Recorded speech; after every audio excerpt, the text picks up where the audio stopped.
into it. What's up, everybody? I am Jaspreet Singh from theminoritymindset.com, and today we're sitting down with the one and only Robert Kiyosaki, the author of Rich Dad Poor Dad, which has been sold over, 41 million times now? Who knows anymore? I want to start by talking about the current state of the economy, because I think millennials have gone through a very crazy 2000s. We started off with the 2000 stock market dot-com bubble crash. Going to 2008, we had the real estate meltdown, which essentially almost brought down the entire financial system.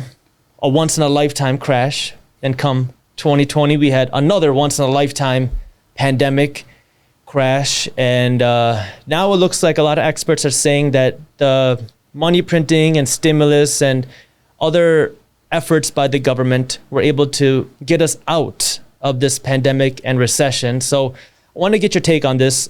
How are we doing as an economy right now? The scientific financial term is we're screwed. I went to military school. So I graduated in 69. I went to flight school in Florida. I was flying in Vietnam. And the reason I tell you all that is because suddenly one of the most valuable courses I took at the academy was Marx, Lenin, Mao, Hitler, Stalin, Lenin, and I'm flying, I take off from the carrier, where I was a gunship pilot, helicopter gunship, so we'd fly escort we'd fly with the troop transport helicopters. So there was always like two gunships escorting the troops into battle. And that was the first time I saw history, what I was taught at the academy, in real life. I went, oh my God, this stuff about Marx, Lenin, Mao, Stalin, Hitler is true. What is that? I mean, for someone who's unfamiliar with Marxism, what is that? Well, Marx had one thing, he said it was the abolition of private property. In other words, we could own nothing.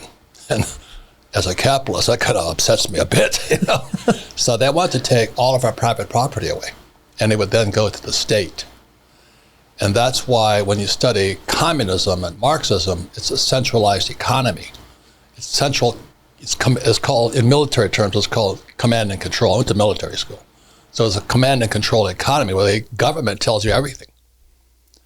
And so that's why the Federal Reserve Bank is part of a communist thing. It's a central bank. And the central bank is not American. It's not a bank. And there's no reserves in it. And it's the Fed today, in 2021, is the third central bank. And for history, since Jefferson and those guys, they kept saying, we cannot have central banks. But because our academic system is basically Marxist, most school teachers are Marxists, they just don't know it because they didn't study Marx like I did. So you're saying our school system teaches communism? Yes. And most people don't know that because they don't tell you that. Just like they didn't tell you that my family was locked up in concentration camps. Wow. They hide all that. I've been called a racist so many times. I go, well, how would you know if I'm a racist or not? But the worst thing was I was called a white supremacist. And I looked in the mirror and I went, no, I'm still not white. So it's so crazy right now. I mean, this is nuts right now. Yeah. Anyway, flying along the beaches of Vietnam, I saw history, and history is today. So we're here in Scottsdale, Arizona, and I was driving past the Scottsdale Fashion Market. It was all boarded up. It was burned, attacked, under the name of Black Lives Matter. I'm going, well, Marx and Hitler, as you know, were racists. And so this whole thing about what I was taught at the academy, I went to the Merchant Marine Academy in New York. I had appointments to Naval Academy and Merchant Marine Academy, but I took Merchant Marine Academy because we're the highest paid graduates in the world. $120K a year was a lot of money back in 1969. Oh yeah, it's still a lot of money now. I'm a capitalist. I don't have a job. I don't have a paycheck. It's so opposite because that was my rich dad teaching me, and my poor dad said, get a safe, secure job. So the mindsets are completely opposite. Yeah. And so that's why, excuse me, when I was watching your program and you're telling me about your dad says become a doctor, I was just cracking up because Asian culture were Asians. Yeah. And the most important thing is you become a doctor, and then I'm flunking out of school left and right because I'm a dumb shit. And my mother was a registered nurse. She says, oh, they call me Bobby. Bobby, become a doctor. And my father says, he's a dumb shit. He's flunking out of school. I flunked out of school twice because I can't read and write.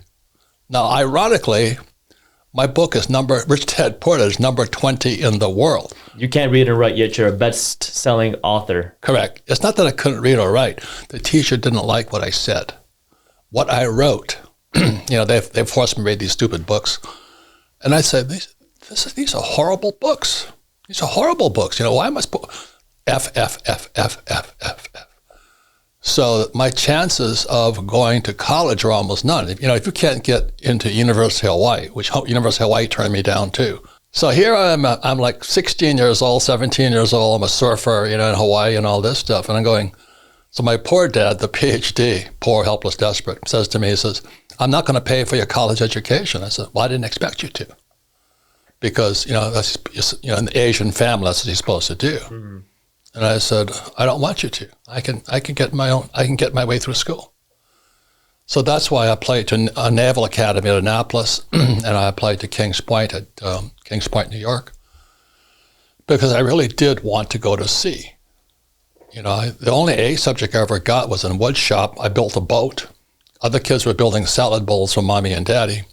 And I built an 8-foot El Toro racing class boat. My degree is in naval architecture, which I've never used.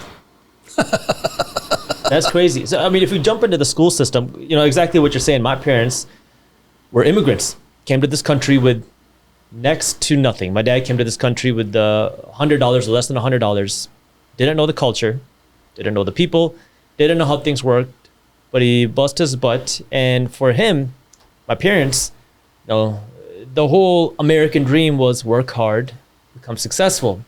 And they didn't grow up with any financial education. And so my parents, like a lot of Indian immigrants, said that if you want to become successful, you need to follow the system. Study hard in school, get good grades, become a doctor. My dad used to actually tell me that when you're in school, don't worry about English, don't worry about social studies and all that. Focus on math and science, because that's what you need to become a doctor. Work on those two things, and if you do that, you will become a doctor. If you become a doctor, you'll make a big salary. If you make a big salary, you'll be able to save a lot of money, and if you can save a lot of money, you will be wealthy. How do you know any better? Why don't they teach this in school? Because it's a Marxist system. I hate to say that. If you study Marx, Lenin, Stalin, Hitler, and Mao, the central bank is Marx. And Lenin said, if you want to destroy the economy, you want to destroy capitalism, debauch the currency. So in 1971, just before I went to Vietnam, Nixon took the dollar off the gold standard. But they don't teach you that. You see, our system is communist. And I hate to say that because I'm a Marine. I went to Vietnam twice. I fought for this country, went to military school. Like I said, my family were locked in internment camps. And today they're talking about reparations for the blacks. Give me a break. My family didn't get reparations. They took all their land, they took their houses, they took everything from them. But what history doesn't tell you is that Hitler rose to power on reparations. Why don't they teach us that stuff? So that's why I learned at military school. So today I hear all the blacks talking, man, racism is terrible. You've experienced it, I've experienced it, And racism is it's a sin of the soul, spiritual. It's spiritual to judge a man or a woman by their skin. That's horrible. But anyway, if you study Marx, Lenin, Hitler, and Mao, you'll see it all over the school system. That's what today's postmodernist education. And postmodernist education actually started in 1930. When out of the Frankfurt School in Germany, they moved over to Columbia University. And Columbia University is the headquarters for Marxism. But they don't tell you that. And so the Teachers College at Columbia University is where the Frankfurt School set up in 1930, which is Marxism. Wow. And another thing that I found was really interesting, I was reading something that you wrote, because millennials nowadays, young people, one of their biggest liabilities. Student loans. Student loans. Yep. And that was Obama. Obama's a hardcore Marxist. I'm not a racist by calling him that, but he is. Look at Obamacare. You know, was Stalin who said, medicine is the archstone of socialism, socialized medicine. Wow. And education fits into that same category. That's why, going back to what you and I are taught. Yeah. So I'm sitting in school with all these rich white kids in Hawaii, right? Just because of the way the lines fell and, you know, the school districts and all this. Yeah. My classmates are all these white guys who are rich. And I'm this Asian guy who's poor. And my old man, poor dad, PhD, poor, helpless, desperate, is saying, you've got to get a high-paying job, you know, as a school teacher. I said, Dad, you're still not rich. And so I wanted to know why the white guys were rich and the Asian guys were poor. Yeah. And then India, as you know, is those same English sons of a bitches who took over India. The British Empire, the sun never sets on the British Empire. Remember those days? Yeah, you know, so you talk about August 15th, 1971, Yeah. worst day for the dollar. Yeah. You know, what's funny is my grandfather, as I was growing up, told me about how August 15th was the day that he lost faith in the government. Yep. My family is from a state in India called Punjab. And when that partition happened in 1947, Right. they split up the state of Punjab, and the government lied to the people in Punjab. Correct. People who were living there, my family. Yeah. And so my grandparents, when they found out that the line was not going to be where it was, my grandparents lost everything. They lost their home. They lost family members. My grandfather saw people being killed. And that happened on August 15th, 1947. And then 24 years later, the same day, the United States Took the dollar off the gold standard. Nixon did. That's crazy. As not only that, is when I went to military school. So we studied different types of history. You look at the American flag, it's the flag of the British East India Company. The sun never sets on the British Empire. So Hawaii was a British Empire, India, Australia, New Zealand, America. It's really interesting to study history. It is. Not from the academic side. They probably call you a conspiracy theorist. Of course. Are you? No, I'm a historian. I like history. But see, when I came back from Vietnam in 1973, I got spit on, I got hit by eggs and all this by these hippies who went to the Woodstock generation, my own, you know, baby boom generation. And here I am. I just lost a lot of friends and all this. We're fighting, we're killing communists in Vietnam. It was horrible. You know, I mean, you know who's killed the most people in history? Communists. And that's who we're fighting. So Americans fight against people who murder people. So the sad thing about it is that we have a history that's not history. It's massaged. It's fabricated. Well, they say the winners write the history books. Correct. And so that's why you look at the American flag, it's the flag. That's why I love talking to you, because we're brothers here. Hawaii was taken over by the English. India was taken over by Australia, you know, South Africa. It's the sun never sets in the British Empire. Well, why don't they teach us that stuff? Why is the American flag? And they say, "Oh, Betsy Ross sewed it." Bullshit. Look at the flag of the British East India Company. You'll see the American flag. I'm trying to say something. 1930, the Frankfurt School out of Germany, which was Marxist, moved to Columbia University Teachers College, and that's where it started in America. I'm a student of history. You know, it's like, you know, there was a guy named General Patton. We studied the great generals. Patton was a great general because he led from the front. Most generals led from the bunker, in the rear. That's why Biden, and he ran for president, he was hiding in his basement. He's a bunker guy. And Trump ran from the front. You know, he had millions of people cheering and screaming for them. But the way it's run now is, I call him Basement Biden. You know, he hides in his basement. He doesn't say crap. And Trump loses. So are you not happy with the way that President Biden is running the country? What happened in Afghanistan is treason. All of those weapons that were taken, $850 billion worth of it, is now going to be used against the state of Israel. It's one of our last allies in that area. I'm a military guy. I'd have killed people. I've had my friends killed. And Americans sit here and just go, oh, what's on YouTube tonight? Or what's on television? And we sit here with a sanitized, sterilized education. So I sit in this room here, and you can look around.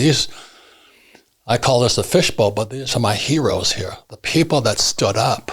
You have Albert Einstein, Martin Luther King, Bobby Kennedy, Thomas Edison, Henry Ford,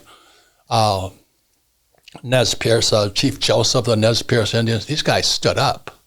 They got cut down also. So I refuse to be cut down. You can come in. People have tried to kill me before. I don't really care. In Vietnam, you're not worried about that? You're not worried Vietnam, about I went down 3 times. They couldn't kill me there. So I'm just speaking out.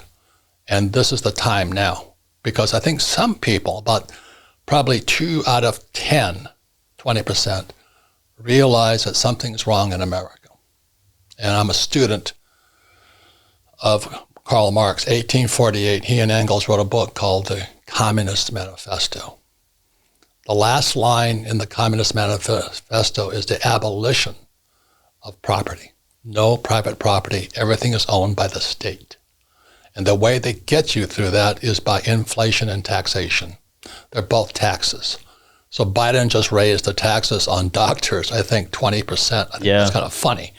But now 50% of a doctor's income goes to taxes. And a capitalist like me pays no taxes.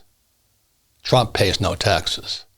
And it angers people. Instead of saying, well, how do you guys do that? I mean, how can I sit here talking to you and tell people I don't pay taxes?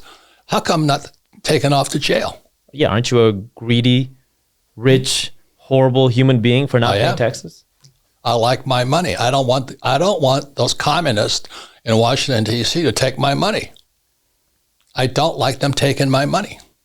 I don't like being manipulated by the government, which is Marxist. But is it you that's doing something wrong? I mean, you're not doing anything illegal. The tax code Would I be telling you I don't pay taxes if I was a criminal? I went to law school, obviously, because when my parents found out that I wasn't smart enough to be a doctor, they were like, you have to at least become an attorney. And did they teach you about tax? They did. Well, kind of. How to not pay tax? Not really. Okay, that's what they didn't teach you that But either. I did read your book before going into law school. So I tried to focus my law on business and tax law. And my tax professor, very interesting, before the first day of class, sent out an article about how rich people legally evade taxes. There's a difference between evade and avoid, isn't there? Yeah, and it was very interesting. What's the difference between evade and avoid as an attorney? Well, avoid, you're doing it legally. Evade, you're doing something wrong. Yes. What I do is I avoid, I don't evade. Corporate law comes out of Amsterdam. You know that, right? Mm-hmm. But they don't teach you that stuff. They teach you American, but not international law. And we're going into a global economy more and more every single day. And going back to the topic of student loans, though, because the thing that I've wanted to mention that I thought was so interesting was that the biggest liability for so many Americans nowadays are student loans. Yeah. But you said the biggest asset for the United States government are student loans. Yes. How does that make any sense that so many people are drowning in debt? They can't save money, or they can't invest money, or they can't build wealth because of this liability that is making the government richer. Corporate law comes out of Amsterdam. And in 1930, the Frankfurt School out of Berlin moved to Columbia University, the Teachers College. And that went into our educational system. Today it's called postmodernist education. Postmodernist education is based on opinion and emotion. STEM, science, technology, education, engineering, and math is out. So it's just based upon emotion and opinion. So here I'm quoting you history, and I'm telling you the law, but people get all emotional and reactionary and call me a crook, a capitalist, and all that. Well, that's what our schools are teaching us. That's why I hate to say this. Most school teachers are Marxist, but they never studied history. They don't know what they're teaching. So in 1971, Nixon took the dollar off the gold standard. What does that mean? We could print as much money as we could. That meant the only way the economy could expand was through debt and taxes. Okay, if you understand that, so that's why when the American consumer got racked up with debt and the U.S. government is racked up in debt, the next person that wanted the money were the teachers' unions. And so that's why Obama passed that student loan stuff. And now our young people are strapped in debt because that's the only way the economy can expand is through debt. So we screw our young people, then they accuse people like me of being a conspiracy theorist. But I studied history. In one of your recent books, Fake, you inspired me to pull out a $100 bill because you said that on money, it says, in God we trust. Right. But this money wasn't created by God. This paper money was invented by the government. Correct. So why are we throwing God around to try to get people to believe this money? Well, number one, Marx was anti-Christian, if you study his works. And so that's when you look at history, I'm not saying it's my opinion of him. I read his work. So when you study that stuff, and Americans are so gullible that if Jesus said it, it must be true. I said, well, I don't know about Jesus. I don't remember him saying that. But anyway, do you know what I mean? I was raised Christian. I don't go to church anymore. I believe in God and all this stuff. I respect all religions. That's what it is. You know, you want to be a Hindu, Muslim, Jew, whatever you want. It's up to you. It's a free country. So I don't get into that stuff. But in 1964, it didn't say, in God we trust. Really? It said a silver certificate. Oh, you're full of shit, Kiyosaki. Well, check history, assholes. You know, in 1964, the dollar was a silver certificate. Meant it was backed by silver. So now this in God we trust money, paper money, can now be printed on command by the Federal Reserve Bank. And If you understand history, the reason I pay no taxes is because I borrow money. I'm a debtor. The only way the economy, and check this out. I mean, all you communists out there, check this stuff out. I am a billionaire in debt. You know why? Because I get tax breaks for borrowing money. And the reason I am so rich is because I'm in debt. And my friend Dave Ramsey says, live debt free. I'm going, well, you're an idiot. I mean, he's my friend, but I say, Dave, I like debt. He says, I know, but most people can't handle debt. I said, I agree.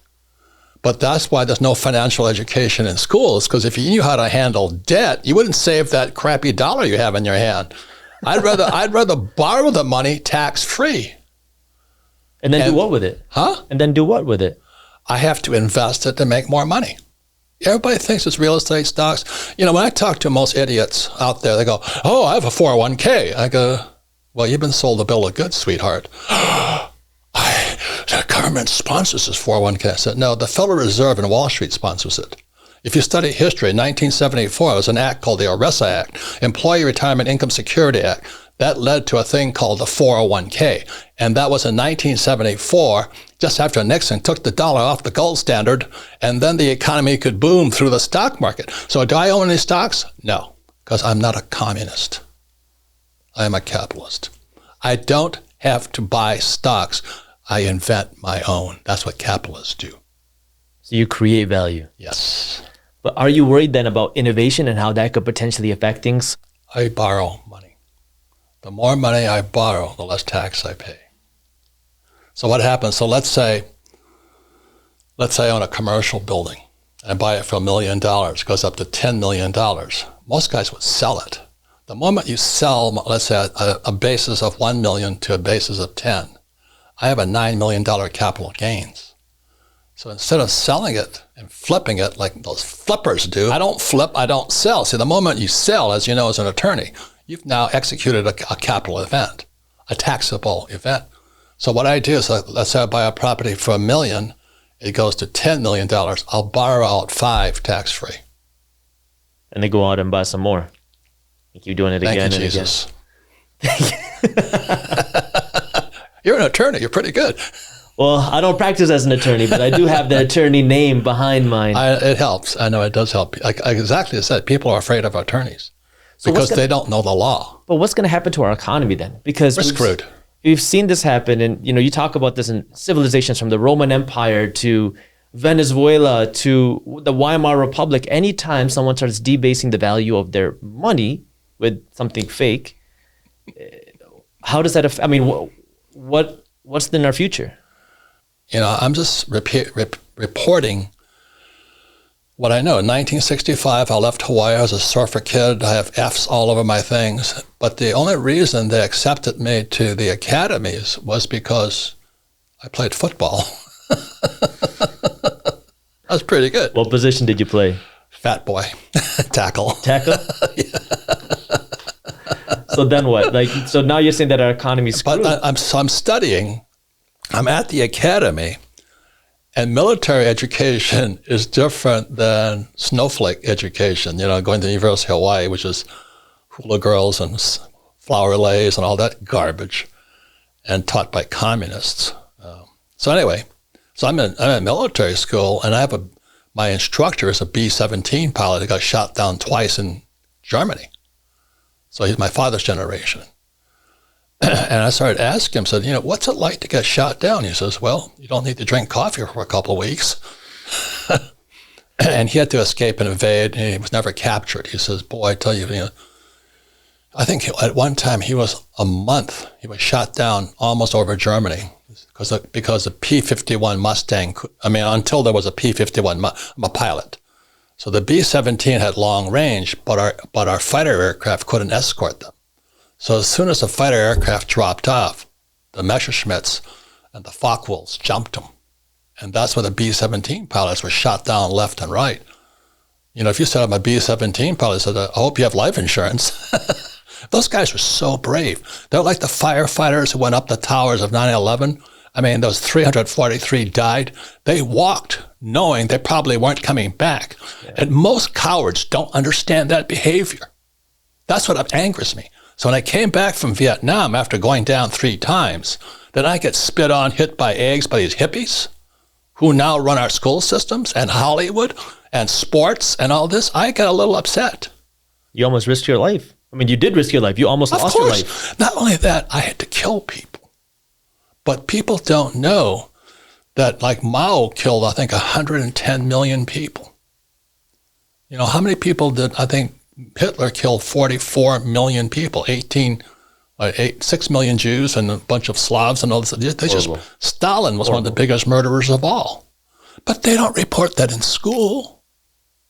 Those hippies from Woodstock who spit on me and everything when I came back from Vietnam, they didn't realize in 1930, the Frankfurt School transported from Berlin to New York City called Columbia University's Teacher College. And that's where postmodernist education comes from, which is opinion and emotion. STEMs, what science, technology, engineering, and math is out.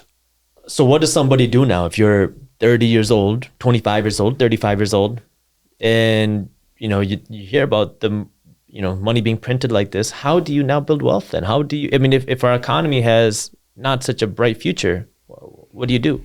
Well, I'll just say, I have 4 friends. Total is 5. We kind of grew up together. We're all billionaires. We didn't learn any of that in school. We studied history. So go out and get a history book? But you better, you said earlier, history is written by the victor, right? Yeah. Where the victor goes history. So it's fake. So that's why I had to do my own. And what's wonderful is, I think, where is it? Anyway, my cell phone. Everybody has a cell phone today. That's the most powerful tool ever created for entrepreneurs. On the iPhone, Steve Jobs never went to school either. He dropped out of Reed College. Mm-hmm. I had a house right next to Reed College, the Communist Republic of Oregon. But, and I used to just walk Reed College and say, oh, Steve Jobs lived here. I was so enamored by it because he was my hero, Steve. And I was going with that, but anyway, he invented this iPhone, which gave more power to every young person than history. The trouble is, without a basic appreciation for history, the average young person doesn't know what they're looking at. What I think is funny, I'm so obsolete. I'm 74 years old. And I had no idea what was going on social media. What people may not realize is that history is disturbed by technology. For example, the Roaring Twenties was caused by the radio. So when the radio came in, it was the new authority in the 1920s in the house. So the young people said, so mommy and daddy said, well, this is the way it is. But in the 1920s, my father's generation, they said, no, that's not the way it is. I heard it on the radio. That my generation, the boomer generation, was television. So I went off to war with John Wayne in my head, I got shot in the shoulder, but it's only. No, you see a bullet wound, it tears a shoulder off. It's not, it's just, I'll put a little Band-Aid on this. So when Americans started seeing My Lai and the atrocities of Vietnam, that's when the boomers erupted. But that was intentional because, media is socialist, communist. And so even the media. Oh, yeah. So I'm in Hue, the capital, ancient capital of Vietnam. And these reporters come up to me and they said, you're a Marine, aren't you? I go, yes. You're not supposed to be here. So, technically, legally, I'm not here. They took off on that one. They wanted to show every atrocity possible so Americans would not support us in Vietnam. Our own media betrayed the troops on the ground. Do you think the media still lies to people? Of course. They're Marx. They're run by China. I mean, how can we have two national anthems today? That was Marx. He was a racist. If you just study history. But our school system will never, they only report one side. So when I come taxiing back in 1973, I'm coming back 1 year in Vietnam, and I get spit on, hit by eggs, my own baby boomers, friends. I come home, I get spit on at school in Hawaii and all this. The media turned against us, the soldiers, the Marines, the sailors, the women, the men.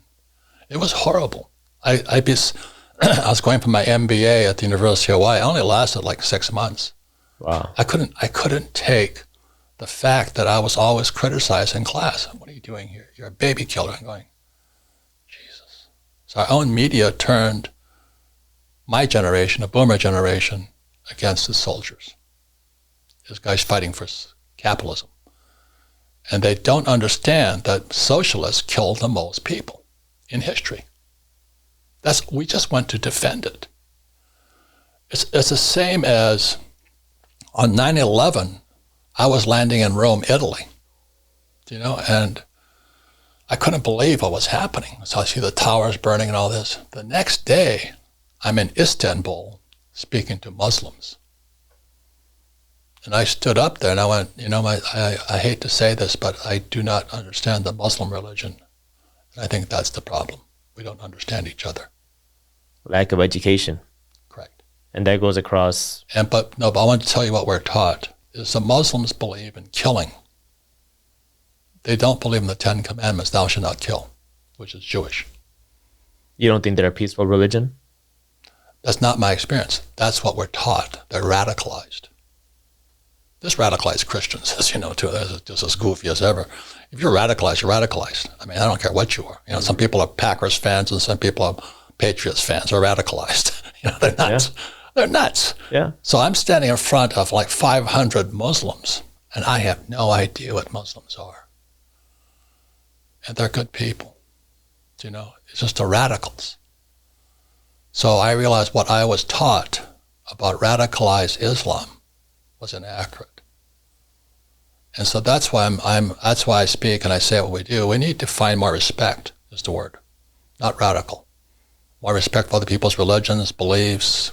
Are you liberal? Are you a socialist? Are you communist? And I don't really care. I'm a capitalist. You want to be a socialist? It's a free country. Be one. But don't take my freedoms away. Don't take my freedom of speech and the right to bear arms away. That's all I ask. Just don't censor me. And I've been censored so many times lately, plus called a white supremacist and a racist. I'm going, oh my God. But they haven't studied history. And in my family, when they were interned in California and up and down the Montana and all where they put the Japanese, is all it did was inspire my uncles to go and fight for America. We're Japanese Americans. We're not Japanese, we're Americans. And so the 442nd Infantry Battalion was an all-Japanese battalion that turned out to be the most highly decorated battalion in U.S. history. That's my uncles. 7 went to war. All 7 came back. 2 went to fight the Japanese in Japan. We're Americans. I can be Japanese, you can be Indian, you can be, Portuguese, Chinese, but we're Americans. It's a culture. And what I don't like about critical race theory and Black Lives Matter and all that, they're splitting us. We're now at war with each other, but that's the power of the iPhone also. We can fractionalize people so quickly today. Get a mob going and all this stuff. It's just run on emotion and opinions, not the facts, Jack. Yeah. So that's why I speak and I say what I want. That's why I'm writing my book, Capitalist Manifesto. It's because it changed my whole point of view. When that B-17 pilot at the Academy in New York started telling me about what it was like to go when the fighter escorts dropped off, so the B-17 is flying for Germany.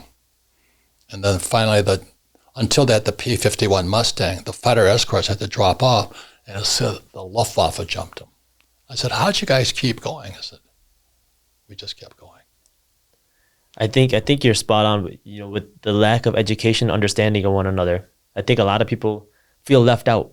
Yes. In the economy, in the country, from different religions to different people, from different races, people feel left out and they have pain. And we've seen this across civilizations, across time, when people feel left out. And this goes back to, you can just look at the wealth gap. Anytime you see a widening wealth gap, you start to see more unrest. People feel left out. They feel left out of the economy. They feel left out of the system. They're not heard. So, it goes back to the economy then at that point, right? If somebody is... It's money. It's money, but we don't have money. I'll quote Marx. He says, I'm not interested in money, but money is the reason we fight. And Marx also said revolution is the locomotive of history. We're on the verge of revolution right now. Right now? Right now. What does that mean? You better have a gun. You mean like a... That's why they want to defund the police and all that. So you're saying get a gun, buy some ammo, protect yourself. Well, I'm much simpler, man. It's gold, silver, Bitcoin, and bullets. Gold, silver, Bitcoin, and bullets. All right. I've made so much money on bullets, you have no idea, because being kind of... let me tell another story, because when I went to school in New York, I had a Jewish friend. And in Hawaii, we don't pay attention to that stuff growing up, You're either white or non-white. That was it. I don't really care. I just want to know how come the white guys were rich and the Asian guys weren't. That's all I cared about, And they're all good people. It's just different. Yeah, and all people cultures. You have a good and your bad, right? Across color, across religion. Yeah, and some of the biggest crooks I met are white guys. This company has been screwed by white guys and women more than any other company I know. It's horrible. But we're here to help you in your mission to educate financial well-being. No, they came to fucking steal. They're all accountants and attorneys. I feel like you're attacking me on that one. No. I'm just saying you can't tell by the surface. Do you know what I mean? Yeah. So today, those guys did me a favor, because for every bad partner, I found good partners. And today I have a team of about 12 of us. They're my team. Business is a team sport, but in school, a team sport is called cheating. I cheat like a wild man. I have the best accountants, attorneys, doctors, lawyers. You got to have the specialists. But I go in as a team, and schools tell you to be smart on your own. That's why my poor dad was poor. He had to be a PhD who knew jack shit. So how do you learn then? Like if you're a parent, your kids are in school, how do you teach them? How do you teach them to become successful? Well, that's why my book coming out November 10th, 2021. November 10th is the Marine Corps birthday, okay? And the positioning statement in the Capitalist Manifesto is how to counter communism taught in our schools by teaching capitalism in our homes. So in 1996, my wife and I created the cash flow board game to teach the basics of accounting and finance at home, because they'll never teach you that in school, because it's capitalist. School teachers are communists. They don't know anything about money. They believe in centralized government. They believe in high taxes, tax the rich. They believe all of that stuff. They want to tax the kids that go to school and get them deeply in debt. Oh, Obama, you should go to school. Get loaded with student loan debt. Student loan debt is the worst possible debt possible because it's non-forgivable. See, I can BK out of a bad loan, bankrupt. You can't do that with a student loan. There's a building right behind one of my projects. It's the biggest building on the block. It's dedicated to student loans. Wow. And people don't see that. They call me a crook because I make millions of dollars. I follow the law. I pay 0 taxes. But I understand debt and I understand taxes. I understand the central banks. That's why Ron Paul, said, and the Fed. The Fed is a Marxist organization. Just read history. But we still need doctors and accountants and engineers. We still need these people. I didn't say we didn't need them. I'm just saying they've been indoctrinated into Marxism. That's no different like when I was in Istanbul speaking to Muslims. I said, I don't even know what Muslim religion is. I just told you guys are infidels. They're good people. Do you know what I mean? There's radicalized guys. I don't doubt that. Marines are pretty radical, if you know what I mean. We're taught to kill communists for Christ, because most Marines are very Christian. And I'm going out there, I'm blasting away and wiping them out and all this. What the hell am I doing, But when you're getting shot at, it's not a time to question your philosophical beliefs. Yeah. You know what I mean? Life or death at that point. When your friends don't come home, you cry. I mean, I remember I was in Singapore and I saw one of my classmates from high school. He was a Marine Corps A-6 pilot, A-6 intruder. It had the nastiest mission. The A-6 was called the Flying Coffin. Because they were just experimenting with driverless cars. This was a pilotless plane. So the A-6 would come in, it would drop to a defilate. Defilate means it could fly between mountains and plains and all this, and then drop its bombs and come off. So his name was Robbie Peacock. So he was one of those rich kids I went to school with when I was in elementary school. And I said, "Hey, Robbie, how you doing?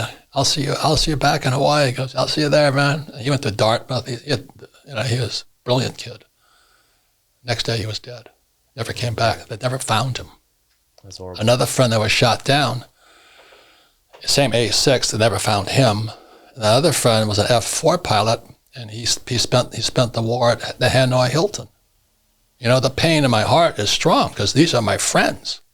You saw them lose for the last time. And then meanwhile, I have to go into battle and I have to do things I really don't want to do. But remember this, socialists and communists have killed the most people in world history. So that's why I speak. You probably get deplatformed for this one. I get taken off all the time. You better censor this out. But I just tell people what I know. You want to be a communist? It's a free country. You want to censor people? It's a free country. You can do that. You want to take my guns away? You want to be a Christian? Fine. You want to be an atheist? Fine. I'm a capitalist. You don't want to be a capitalist? Fine. Capitalists make a lot of money and pay no taxes, legally. And the way that you always talk about to build wealth is you need to start buying assets. I don't buy them. I create them. Create assets. See that guy over there? His name is called Albert Einstein. The saying says, imagination is more important than knowledge. I make up my own assets. I don't need to go to the frickin' stock market. I can create my own. But if you're 25 years old and you want to become rich, you want to become wealthy, you want to become the next Robert Kiyosaki, you have to start somewhere. Right, but that's education, but they don't teach you that in school. Right, so what I'm saying is now in today's market, where you have a strong stock market, a strong real estate market. It's going to crash. We're on a depression right now.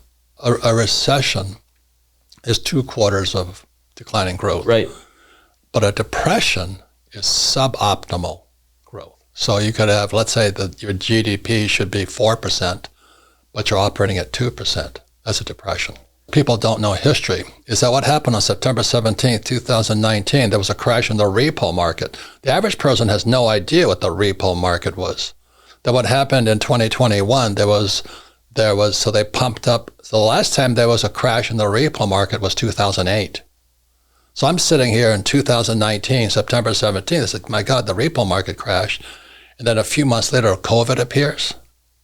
I went, oh my God, here it is. Can you tell us what the repo market is? Repo market is, I call it the pawn shop. It's where people go in there and what happened at the repo market is the Fed starts pumping money into the commercial banks like Bank of America and those guys, Wells Fargo. So they started pumping money into the banks because the banks were empty. That's what happened when Lehman Brothers went down. They didn't have enough cash in them. But it's not even goes into the economy. It stays within the banking system. So what happens in a reverse repo, so 2008 was a repo, 2019 was a repo, and then what happened in 2021 was a reverse repo. The money started coming out of banks and going back to the Fed. Now the average guy, what does that mean? It means that the commercial banks don't trust their assets. Their assets are questionable. It's the valuation. Valuation is an opinion. Mm-hmm. This house is worth $10 million, but that's an opinion. So they started wondering what was the true valuation of their so-called assets. So the money started coming out of commercial banks like Bank of America and Wells Fargo, flowed back into the Fed because they'd rather have it at the Fed than in the marketplace. So you're saying banks don't trust their own assets that they're investing in? Their opinions. And they don't like the opinions anymore? No. I mean... So I'm the most boring guy on earth. My friends are billionaires. That's what we talk about. The average person has no idea what we're talking about. We have to watch the flows of cash. That's why my game is called Cash Flow. Yeah. I'm watching which way is it flowing. I mean, if you look in hindsight, 2001 seemed obvious. 2008 seemed obvious. But people know. I'll bet you $1 million. You ask 100 people what the repo market is, you'd be lucky if 50 know what it means. That's not a mistake. It's not an indictment against them. It's an indictment against our school system. Do you think that our stock market is a bubble? It's criminal. I mean, the only reason they gave the CEOs all that money is so they could repurchase their stock. So let's say I'm IBM or Ford. You give me $1 million, okay? So I borrow $5 million from the Ford's treasury. I buy $6 million of my stock. It jacks the stock price up. So mommy and daddy with their 401k, the Ford Motor Company went up in price. It's all floating on debt. And you think this is on its way down? Let me just say this much. Markets go up and markets come down. It's coming down. And then we're going into depression, and then we go into revolution. What does a depression look like? Depression is when more jobs are lost and they're going to have to print more money. Just as they did to prevent when Fauci, fascist Fauci shut down the U.S. economy, the whole world economy is shut down. How can they pay people not to work? America is now the largest debtor nation in history. Student loan debt is out of sight. Consumer loan debt is out of sight. Stock market is all based upon debt. We have more national debt than GDP.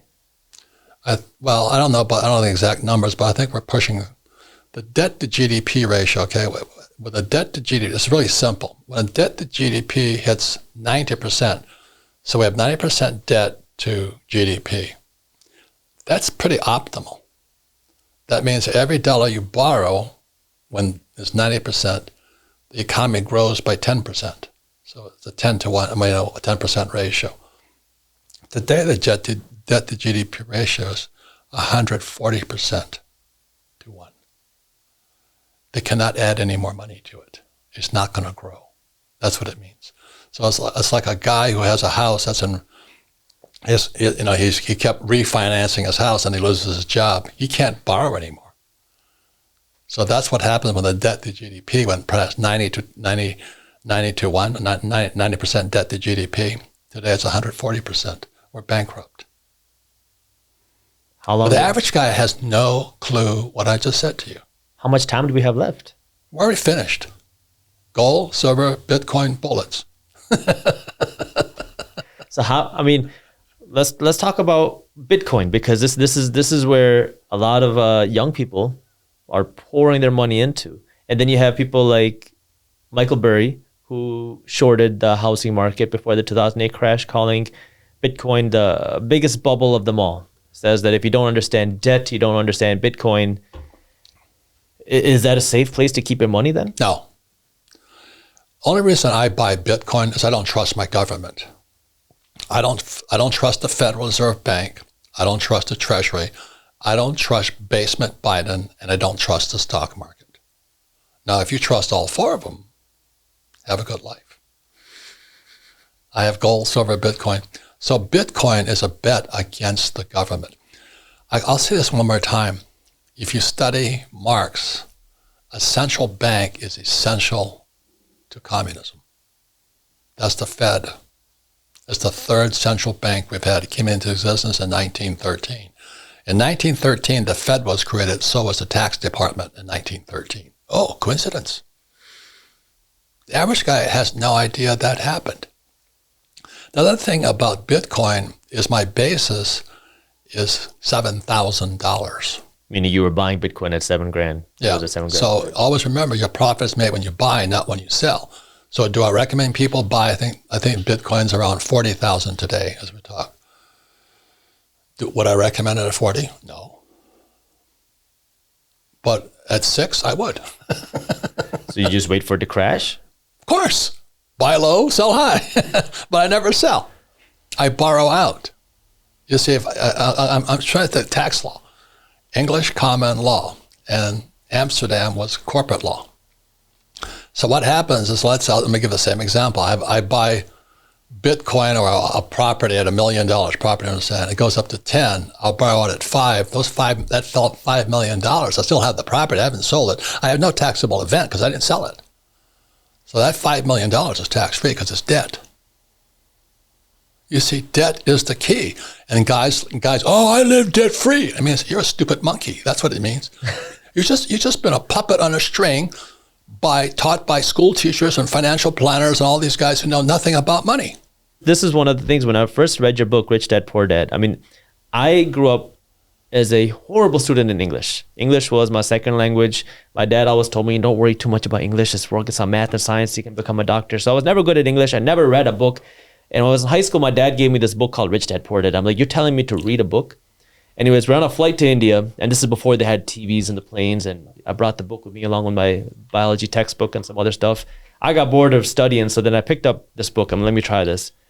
It's the first time I read a book cover to cover. And I was angry when I read your book, because you talked about how, you have the ESBI. That's Cash Flow Quadrant. That's book 2. Cash Flow Quadrant. Okay, that was the second book maybe I read.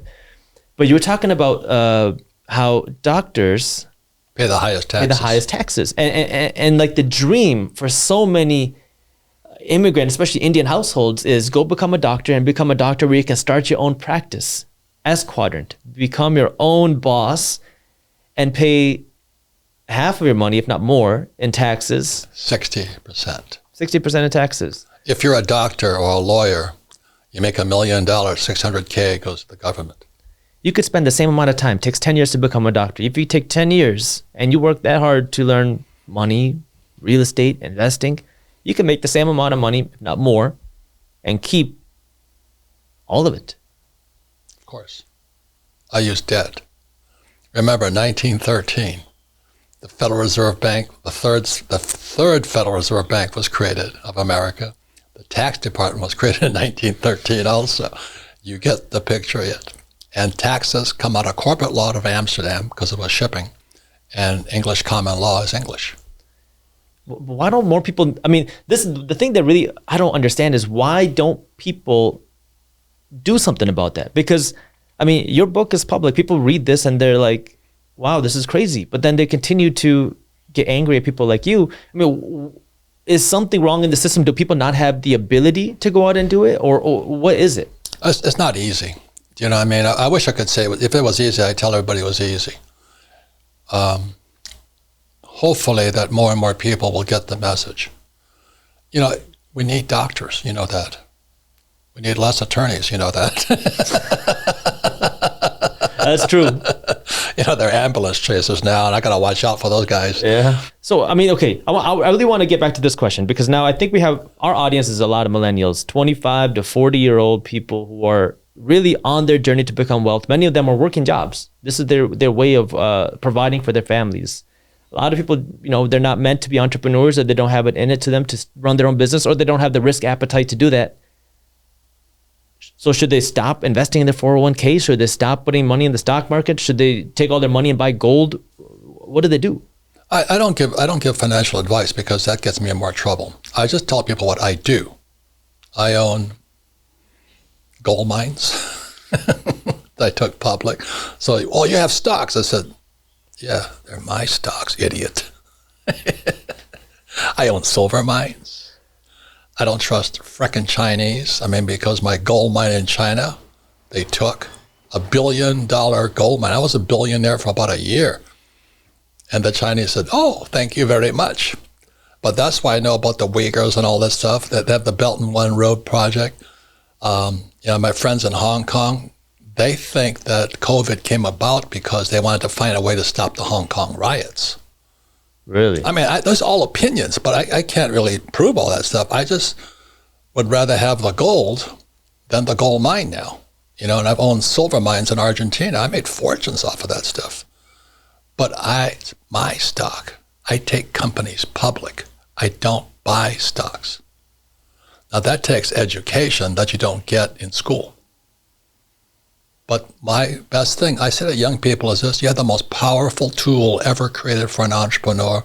It's called an iPhone, or what, the Korean version of it. You have the most powerful tool, but it can also be used against you if you're not educated. See, if you believe all that stuff on your phone, I think one of the biggest things that goes against a school teacher is YouTube. You know, I find the best teachers on YouTube. They're not, you know, they teach because they want to teach, but some of them are crooks too. Well, you got to know the difference. And so I think YouTube is fantastic, and I'm on YouTube constantly. So you saw me take off my headsets and all this.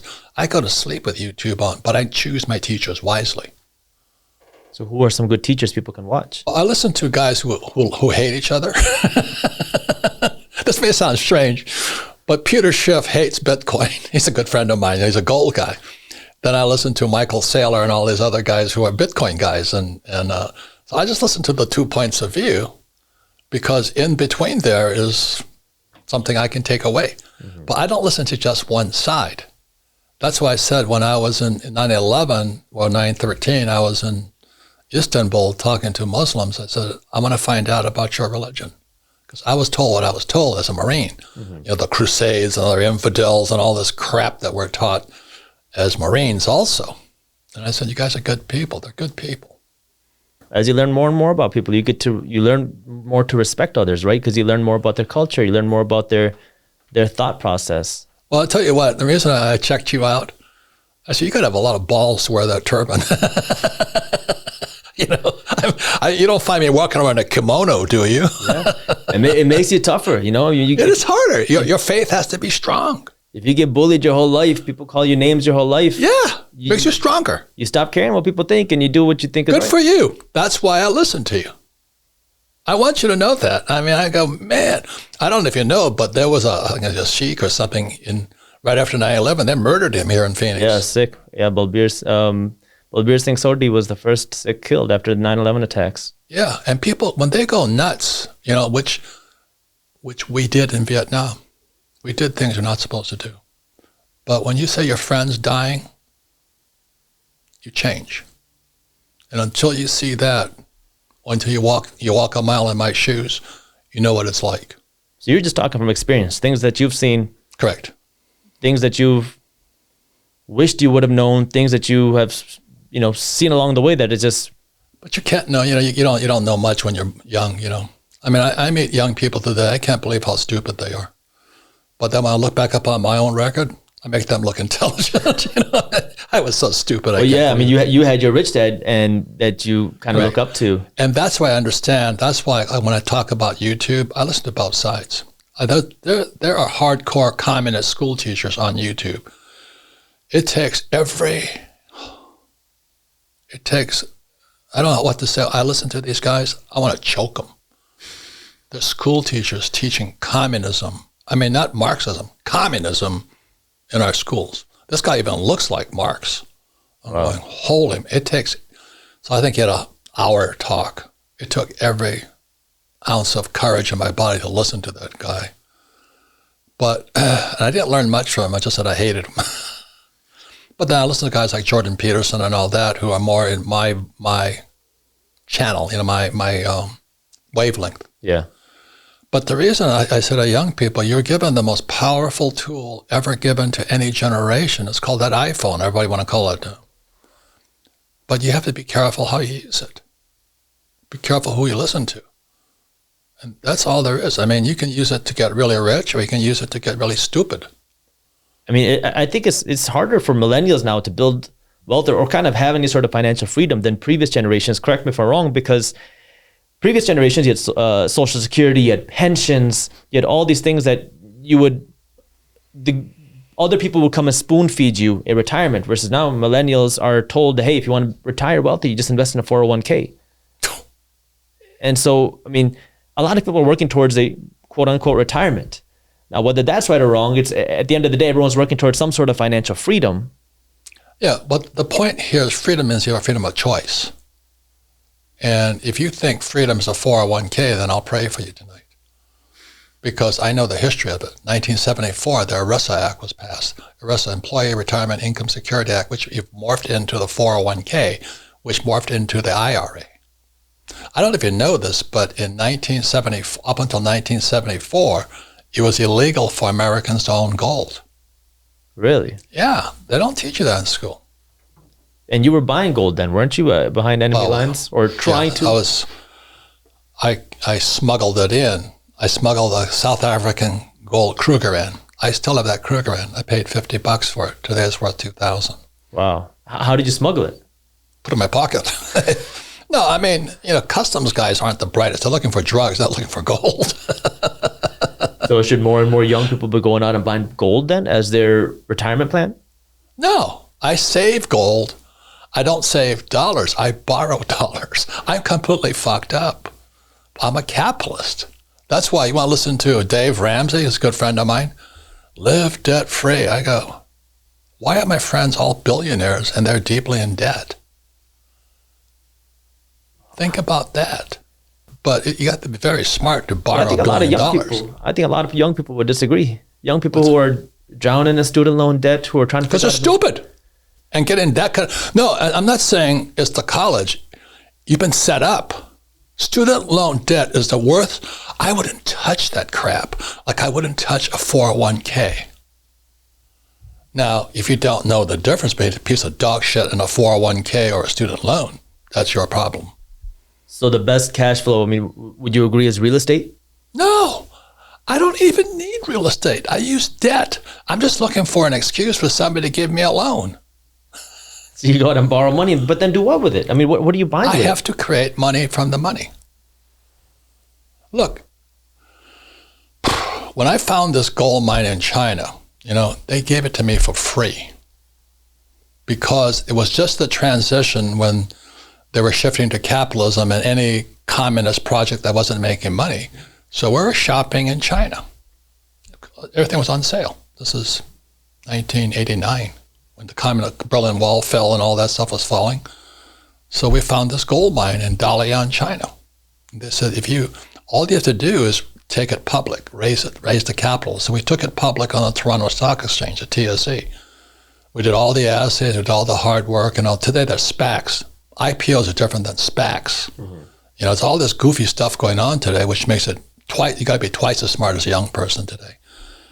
So we raised $27 million on the Toronto Stock Exchange. We found gold, and the Chinese said, thank you very much. They took it away from you? Yes. Did you get anything back? Of course not. I don't trust Chinese governments. I've been screwed so many times by the Chinese, People say you're racist. I said, yeah, against Chinese. No, I'm only kidding. It's not the Chinese people. It's the government, if you know what I mean. Mm-hmm. they're not smart people. You know that accountants and attorneys are not creative. Einstein over there, you got a picture of Einstein. Mm-hmm. Imagination is more important than knowledge. They have knowledge. They have no imagination. They've never taken a company public. They've never taken something and turned it in, taken nothing and turned it into something. I think that goes back to the school system. Yes, right? I mean, they can't think. They have memorized right answers and regurgitate. So if someone has a kid, do you homeschool them or do you keep them in school? Or how? I don't know. I don't give advice. I just tell you what I did. I had a rich dad and a poor dad. I went to a rich white school. This became a rich dad for a lot of people. Yeah. The book. And I think that's the happiest thing about my life right now. Because I have so many young people come up to me and say, it's like my father gave me your book. And that's the joy, that's spiritual. I go, thank you. It's now number 20 in Amazon. It's 25 years old. Wow.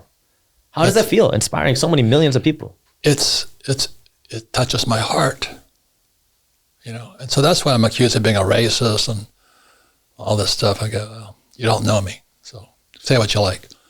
But that's what I'm saying. Postmodernist education is opinion and emotion. Critical race theory, Black Lives Matter, cancel culture. It's not education anymore. It never was anyway. 1930, the Frankfurt School moved from Berlin to New York City to Columbia University, teaches women's college. 1930. They don't teach you that in teacher school. Where can someone go to learn? Do you have any books you can recommend? Well, it's all over. I mean, I just study. I didn't do well in school, but I do study. But I don't study that garbage they teach me to study. I know you've talked about The Creature from Jekyll Island. Yeah, by that book really opened my eyes, at least to the Federal Reserve Bank and how that worked. Is there any other places, kind of research someone can go to learn? No, you just be skeptical. Like, why I flunked out of high school? I flunked out of sophomore year, 15. The teacher, they were studying Columbus, and I'm an expert on Columbus because I went to go to the Merchant Marine Academy. I wanted to be a ship's, I built boats. I'm a naval architect. I understand that stuff. So the teacher said, what was Columbus's flagship? Do you know which one it was? The Pinta, the Nina, and the Santa Maria, right? Which was the flagship? I don't know. It depended upon the voyage. See, the Pinta, the Nina, and the Santa Maria burned. So the Pinta took over flagship going back. Wow. And so when I wrote that answer, I got an F. I took that teacher to fucking court, man. I just said, how dare you? How dare you? How dare you give me an F? Now, my father was head of education for the state of Hawaii. He fired him. He says, let my son think. School teachers are not very smart people. They wouldn't be school teachers. They're good people, but they're not, they have to go by the teacher's manual. They're employees. They all belong to a Marxist organization called the NEA, National Education Association. And you know what Marx said, right? Workers of the world unite. Labor unions. The most powerful labor union in America today is the NEA. Forbes called them the National Extortion Association. That's why during this COVID thing, you couldn't send your kid to school. The unions control everything. Wow. I'm not against unions. I'm against ignorance. Just like how you're not against education. It's just... What kind of education? Who are your teachers? Yeah. I mean, one of the things that we talk about on our channel is that education is the backbone to success. But the question is, where do you get that education? For me, school was awesome. I loved school. I wasn't studying the best in class, but I had a great time. I had so much fun in school, and I learned so much. And that's where I started my first real business. That's where I started investing in real estate. But I think it's just we get caught up in a bubble and within ourselves. We don't know how to start absorbing content that is contradictory to us. And I think part of this might have to go to social media, because the way social media is designed, it pulls you into a rabbit hole. Once Facebook or Instagram or whatever, they see that you start liking something, they show you more and more and more and more of that, where anytime you see something different, you get angry. And I think that, you talk about... That's very, very astute. Anything that contradicts you, you should listen to. Because it's hitting some value system or culture inside of you. That's why I said on 9/11 when I was in Istanbul, I realized I didn't know. We were taught that Muslims were infidels. They're good people. But I was a radicalized Marine, and they're a radicalized, they're radicalized Islams too. We're all extremes. And I learned a lot that day speaking to them. And it creates fear. Huh? It creates fear. People get scared of what they don't know. I mean, I'll tell you, if I walk on a plane, you'll see people, even on the way to, come and flying here to do this interview, people just kind of move in. And it's like, Well, that's why I tell you, I give you credit, man, wearing that outfit. You don't find me walking around in a kimono. Yeah, but fear is a way people can control people. Yes, exactly. A pandemic of fear, that's all it is. So I'm speaking to you today, not because I want to cover my ass, but because that's what we're taught to do at military school. I didn't go to Snowflake University. I wasn't taught, there's trigger events, you hurt my feelings. Oh, fuck you. Get your feelings right. That's why I give you credit. You wear that outfit of yours. I give you so much freaking credit because I don't have that courage, man. Also to represent a legacy. I mean, I know the struggle my grandparents. It's your culture. My grandparents almost fought for their lives. Yes. When the government lied to them. Yes. My parents almost lost their lives when our home state was bombed in the 80s. Yes. And then my dad came to this country with nothing, worked his butt off, got fired because of the way he looked. Yes. And so it's to represent where you come from, and then just having that knowledge, and then but it also gives you a driving force. I'm not just fighting for me; I'm fighting for the whole culture. That's right. And so that's why when I came across you on YouTube, I'm going, this guy, as the Mexicans say, you got cojones. And I think that's what we need now. If I can inspire somebody to speak out, to tell, right or wrong. If you think we should disarm everybody and live happily ever after and sing Kumbaya, go ahead. But that's not the world I see out there. Yeah. I carry a gun. And I think because I've had people try and kill me before. And I think that's, an important lesson is, a lot of people are going to watch this, they're going to disagree with you. Of course. They're going to say you're crazy. Well, I should say, you should have a 401k. You should go to school. You should be a good person and don't say anything. That's what people want me to say. Yeah.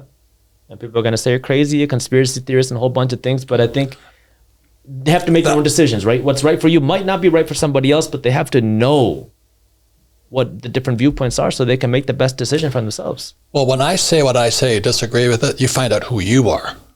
You see, if you really think that Marxism is good and you can kill as many people as you like, then that's what Marx taught. Just look at the numbers of murders. The fucking Chinese have killed more people than any of the people in history. They're the biggest racist organization going. Look at their thing on the Uyghurs. They lock them up. They kill them. They use them in experiments. They sell them. I've flown all over the world. I've seen Chinese concentration camps. Have you? So you can sit there in your little ivory tower Neiman Marcus store and say, oh, this is America. No, it's not. The reason the people break into Neiman Marcus and loot it is because that's the only way they get in there. Because the kids are loaded with student loan. Oh, but he got an education. No, they screwed him with student loan debt. No, tell me that's not true. Just look at the contract of a student loan debt is the worst possible debt. As a professional capitalist, I wouldn't touch a student loan debt. I'd rather pick up a steaming pile of horse shit before I did that. Because you can't declare bankruptcy on student loans. That's correct. But you can do it on anything else. You fucked the kids. And you know who got the money? Fucking communist school teachers at Harvard, Stanford, Columbia. And that's one of the things. It's as soon as the federal government guaranteed student loans, they said, it doesn't matter how much money you charge the students. We promise you, we'll give you as much money as you want. As soon as you saw that happen, tuition rates went up. And Obama was behind that. But Obama is from Hawaii. I know the family. What happened before? They're not poor people. That's a lie. But it was started before Obama. Oh, I know that, but I'm telling you, that's what I'm saying. In 1930, the Frankfurt School transported its flag over to Columbia University. There's a book called Tailspin by, I forget his name now, but he talks about how our Ivy League schools rip everybody off.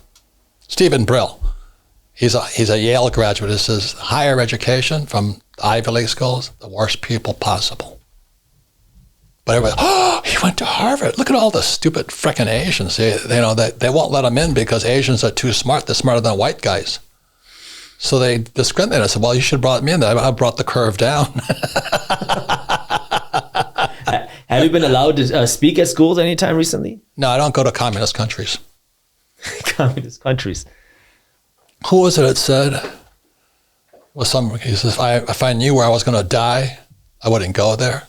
So I'm always invited to go to schools. I said, no, I don't want to die today. Because you can't get past their opinion of capitalists. All a capitalist does is employ money and people. We create jobs, and we pay no taxes. Are you evil for doing that? Depends on the point of view. You want to pay taxes? Free country. Do you have the ability now to help more people? I did with a book called Rich Dad, Poor Dad in my cash flow game. I teach basic accounting, income statement, balance sheet, statement of cash flow. The lesson I learned really early on in life is my banker has never yet asked me for my report card. If I just borrowed another $316 million. Average guy can't even get a credit card. But to prove I could pay him back $316 million, I had to show my financials. They don't want to see my college degree. So I showed them, I said, okay, now I borrowed $316 million, tax-free. All that money's tax-free because it's debt. But you're not using that money to go out and buy a fancy car. No, I don't have to. Look, please hear on this. Okay, so let's say I borrow $1 million. I buy a property, it goes up to $10 million. I got $9 million in equity sitting there. If I need a new car, I just borrow it out. I buy a new car with tax-free money called debt. I have a Ferrari, a Rolls Royce, Toyotas, all tax-free because it's debt.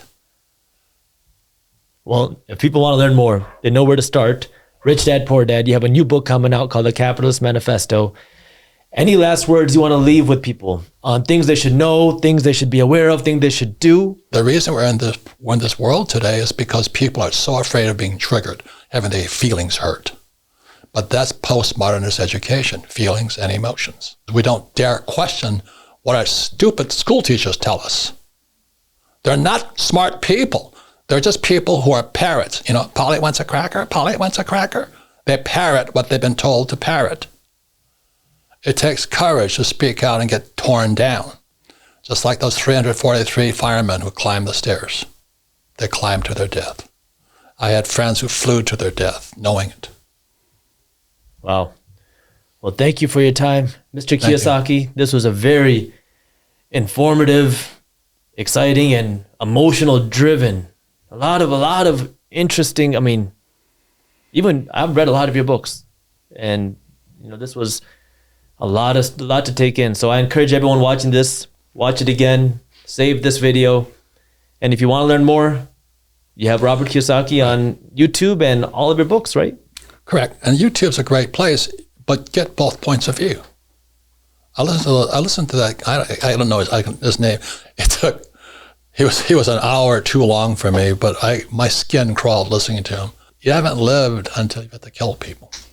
And they were doing what they were told to do, we were told we were doing. But when you study history, you get the big picture of it. Socialists, Marxists, and communists have killed more people than any other form of political government in history. Just look at that. Americans have killed very few people. Yeah, and you go back to the pursuit of happiness. A lot of people are just here on this earth just to be happy, and it's crazy how many things go on behind the scenes. Yeah, let me tell you one more quick story, Sure. really quickly. I hang out with a friend. He's a billionaire. Most of my friends are billionaires, close friends, No, but we're billionaires because of debt. We didn't sit there and save our pennies. It would take a long time to save your way to $1 billion. I know, because you get taxed to death. Savings are taxed. You know? Or inflation, yeah, and by the time you get there, Yeah. it's not worth anything. So anyway, we said, well, is there a crash coming? So I don't know. We're looking for a sign from God.